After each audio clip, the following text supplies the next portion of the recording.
Crime reporter ನಿಮ್ಮ ನಡುವೆನೇ ಇದ್ರೂ ಪೂರ್ತಿಯಾಗಿ ಕಾಣಲ್ಲ ಈ ಪಾತಕ ಲೋಕ. ನಮ್ಮ ಕ್ರೈಮ್ ರಿಪೋರ್ಟರ್ ಟೀಮ್ ಕ್ರೈಮ್ ಬೀಟ್ಗೆ ಇಳಿದ್ರೆ ಪಾತಕಗಳು ಬಯಲಾಗ್ತವೆ, ಪಾತಕಿಗಳು ಸಿಕ್ಕಿ ಬೀಳ್ತಾರೆ, ಪೊಲೀಸರು ಕುತ್ಕೊಂಡು ಕತೆ ಹೇಳ್ತಾರೆ.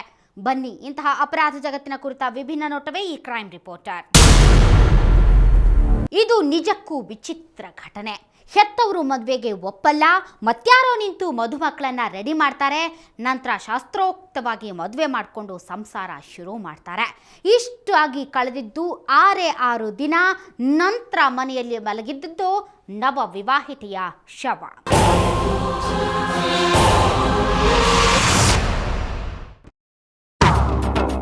ನವವಿವಾಹಿತರ ಸಂತೋಷದ ಕ್ಷಣಗಳಿಗೆ ಸಾಕ್ಷಿಯಾಗಬೇಕಾಗಿದ್ದ ಈ ಮನೆಯಲ್ಲಿ ಸಾವಿನ ಕೆಟ್ಟ ವಾಸನೆ ಆವರಿಸಿಬಿಟ್ಟಿದೆ. ಮದುವೆಯಾದ 6 ದಿನಕ್ಕೆ ಬಲಗಾಲಿಟ್ಟು ಒಳಗೆ ಬಂದಿದ್ದ ಹುಡುಗಿಯ ಹೆಣ ಬಿದ್ದಿದೆ. ಆ ನತದೃಷ್ಟೆಯ ಹೆಸರು ಹೇಮಾ ಅಲಿಯಾಸ್ ರೂಪಾರೆಡ್ಡಿ.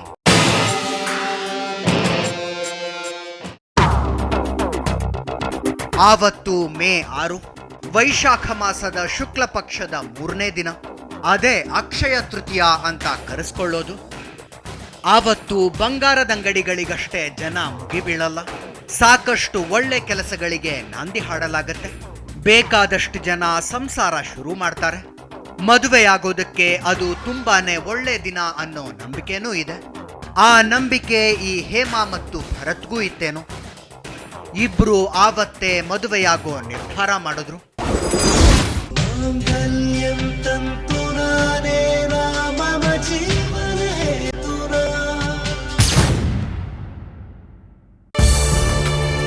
ಅಂದ ಹಾಗೆ ಈ ಹೇಮಾ ಮತ್ತು ಸೆಸ್ಕೋ ಕಂಪನಿಯ ಮಾರ್ಕೆಟಿಂಗ್ ವಿಭಾಗದಲ್ಲಿ ಕೆಲಸ ಮಾಡಿಕೊಂಡಿರೋ ಭರತ್ರ ಮದುವೆ ನಡೆದದ್ದು ಹೆತ್ತವರ ಸಮ್ಮುಖದಲ್ಲೋ ಹಿರಿಯರ ಆಶೀರ್ವಾದ ತಗೊಂಡೋ ಅಲ್ಲ. ಇಬ್ಬರ ಮನೆಯವರು, ಅದರಲ್ಲೂ ಭರತ್ ಮನೆಯವರು ಈ ಮದುವೆಗೆ ಒಪ್ಕೊಂಡಿರಲಿಲ್ಲ. ಹಂಗೆ ನೋಡಿದ್ರೆ ಹುಡುಗಿಗೆ ಸ್ವಲ್ಪ ಸಪೋರ್ಟ್ ಸಿಕ್ಕಿತ್ತು. ಸರ್, ಇನ್ಸಿಡೆಂಟ್ ಆ್ಯಕ್ಚುಲಿ ಎಕ್ಸ್ಪೈರ್ ಆಗಿರೋದು ಬಂದು ನನ್ನ ಸಿಸ್ಟರ್ ತಂಗಿ ಹೇಮಾ ಅಂತ ಅವಳ ಹೆಸರು. ಇದು 6ನೇ ತಾರೀಕು ಸುಮಾರು ಬೆಳಗ್ಗೆ ಜಾವ 4:15 ಇವ್ರಿಗೆ ಮದುವೆ ಆಗಿದ್ದು. ಅದು ನಮ್ಮ ಒಪ್ಪಿಗೆ ಅಂದರೆ ನಾವು ಯಾವುದೇ ಕಾರಣಕ್ಕೂ ಭಾಗವಹಿಸಿರಲಿಲ್ಲ ಅಷ್ಟೇ. ನಾವು ಅವ್ರ ತಂದೆ ತಾಯಿಯವ್ರ ಒಪ್ಪಿಗೆ ಇರಲಿಲ್ಲ ಭರತ್ ಅನ್ನೋ ಹುಡುಗನವ್ರದ್ದು. ನಾವು ಒಪ್ಪಿಗೆ ಕೊಡೋಕ್ಕೆ ಸಿದ್ಧ ಇಲ್ಲ ಅಂತ ತಿಳಿಸಿದ್ವಿ. ಇವರು ಎಲ್ಲ ಮುನ್ನೆಚ್ಚರಿಕೆಯಾಗಿ ಎಲ್ಲ ರೆಡಿ ಮಾಡಿಕೊಂಡು ಮನೆಗಿನೇ ಬಾಡಿಗೆ ಎಲ್ಲ ರೆಡಿ ಮಾಡಿ ಮದುವೆ ಆಗೋಕ್ಕೆ ಎಲ್ಲ ಸಿದ್ಧತೆ ನಡೆಸ್ಬಿಟ್ರು. ನಮ್ಮ ತಂಗಿ ಅವ್ರದ್ದು ಪ್ರೆಷರ್ ಇತ್ತು, ಸ್ವಲ್ಪ ಹಣಕಾಸು ಸಹಾಯ ಮಾಡಿ ನಾನು ಮದುವೆ ಆಗ್ತೀನಿ, ಲೈಫ್ ಸೆಟ್ಲ್ ಆಗ್ತೀನಿ ಅಂತ ಹೇಳಿದ್ರು.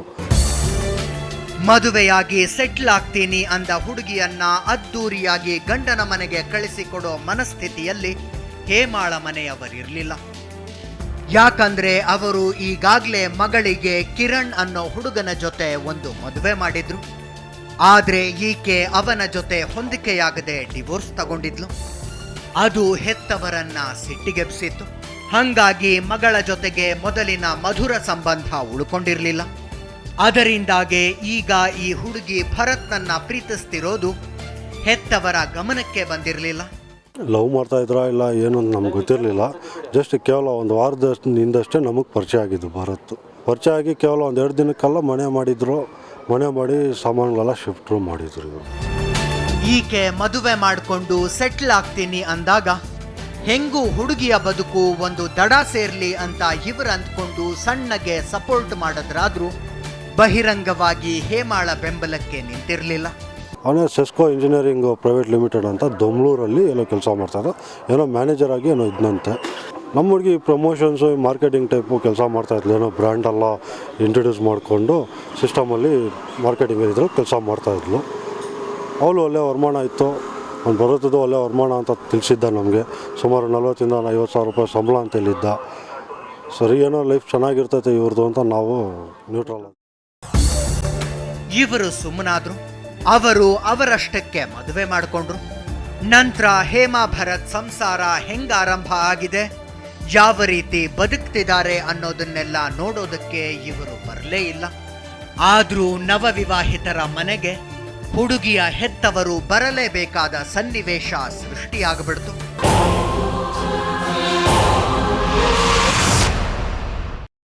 ಮೊನ್ನೆ ಅಷ್ಟೇ ನಾವು ಊರಿಂದ ಬಂದಿದ್ದು.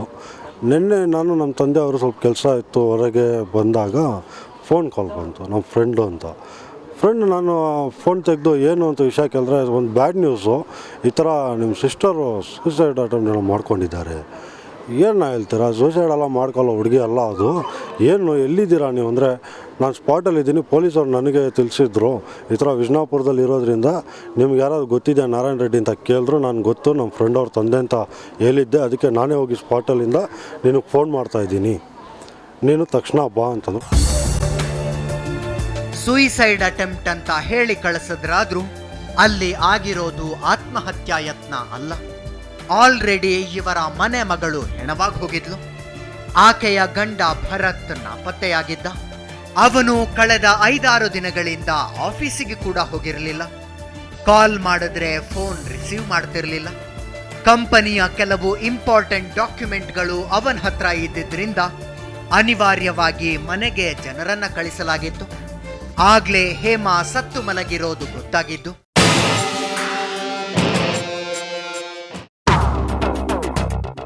ಆಕೆಯ ಶವ ಕೊಳೆತು ನಾರ್ತಿತ್ತು. ಅಲ್ಲೇ ಪಕ್ಕದಲ್ಲಿ ಗಂಡನ ಮೊಬೈಲ್ ಇತ್ತು. ಹಂಗಾದ್ರೆ ನವವಿವಾಹಿತರ ಬದುಕಿನಲ್ಲಿ ನಡೆದದ್ದಾದ್ರೂ ಏನು? ಗಂಡ ಹೆಂಡತಿ ಕಿತ್ತಾಡ್ಕೊಂಡು ಕೊಲೆ ನಡೀತೇನೋ, ಭರತ್ ಹೆಣ ಕೆಡವಿ ಓಡ್ ಹೋದ್ನೇನೋ ಅಂತ ಹೇಳಲಾಗ್ತಾ ಇದೆ. ಆದ್ರೆ ಆಗಿರೋದು ನಿಜಾನ? ಅಸಲಿಗೆ ಅಲ್ಲಿ ನಡೆದಿರೋದು ಏನು?